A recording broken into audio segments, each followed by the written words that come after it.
এই ক্ষমতামুখী দলগুলোর পা চাটার জন্য এই আইন শৃঙ্খলা বাহিনী আবার গুলশানে পল্টনে আবার লাইন দেওয়া শুরু করেছে।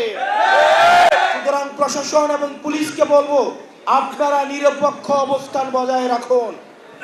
অত্যন্ত দুর্ভাগ্যজনক বিষয় হচ্ছে, আমরা দেখতে পাচ্ছি কিছু কিছু জেলায়, কিছু কিছু জায়গায় এসপি এবং ওসিরা বিএনপির পা চাটতে চাটতে তারা ব্যস্ত হয়ে যাচ্ছে।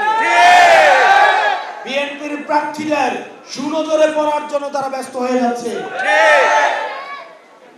যারা এই কাজটা করবে, আপনাদের পরিণতি বেনজিরের মতো হবে, ওসি প্রদীপের মতো হবে।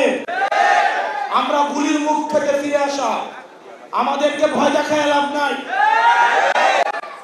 আপনারা যারা নির্বাচন ম্যানিপুলেট করার চিন্তা করছেন, নির্বাচন যদি কোনো কারণে ম্যানিপুলেট করা হয়, এই তরুণ প্রজন্ম বসে থাকবে না। প্রিয় ফেনীবাসী, আগামী যে আমাদের দীর্ঘদিনের আকাঙ্ক্ষিত যে নির্বাচন, সেই নির্বাচনকে সামনে রেখে আমরা দেখতে পাচ্ছি বিভিন্নভাবে ষড়যন্ত্র করা হচ্ছে।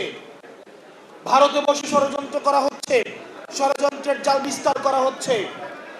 নির্বাচনে একটা গুরুত্বপূর্ণ আম্পায়ারের ভূমিকা রাখে প্রশাসন এবং পুলিশ, কিন্তু আমরা দেখেছি গত 3টা নির্বাচনে এই প্রশাসন এবং পুলিশ তারা আম্পায়ার না হয়ে, রেফারি না হয়ে, তারা নিজেরাই খেলোয়াড়ের ভূমিকায় অবতীর্ণ হয়েছিল, যেটির খেসারত আমাদের জাতিকে দিতে হয়েছে এবং আগামীতেও দিতে হবে। পুলিশ এবং প্রশাসন ভাইদেরকে বলবো, আপনারা বেনজির হয়েন না, আপনারা হারুন হয়েন না। আপনারা রেফারির ভূমিকা রাখবেন, আম্পায়ারের ভূমিকা রাখবেন।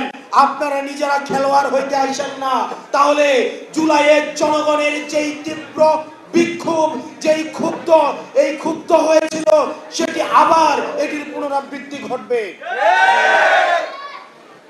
আমরা দেখেছি লটারির মাধ্যমে, একটা কন্ট্রোলড লটারির মাধ্যমে ডিসিএসপি নিয়োগ করা হয়েছে মধ্যরাতে। এই মধ্যরাতে যারা ডিসিএসপি নিয়োগ হয়েছে, আমরা তাদের আচরণকে সন্দেহজনক মনে করি। এখনই তারা একটা দলের দলদাস হিসেবে তারা মাঠে আবির্ভূত হতে যাচ্ছে। নির্বাচন কমিশনকে বলবো, এই এসপি, ডিসি এবং ওসি, ইউনু সহ যারা এই পক্ষপাত দুষ্ট আচরণ করে এখন থেকে শুরু করেছে, তাদের বিরুদ্ধে যথাযথভাবে ব্যবস্থা নিতে হবে। এই বায়াস, এই দলের প্রতি বায়াস প্রশাসন দিয়ে, পুলিশ দিয়ে স্বচ্ছ নির্বাচন কোনোদিনও সম্ভব নয়। প্রশাসন এবং পুলিশ অবশ্যই বাংলাদেশপন্থী হতে হবে। আপনারা জুলাইয়ে আপনাদের সহকর্মীদের নিদারুণ পরিণতির কথা আপনারা ভুলে যায়েন না।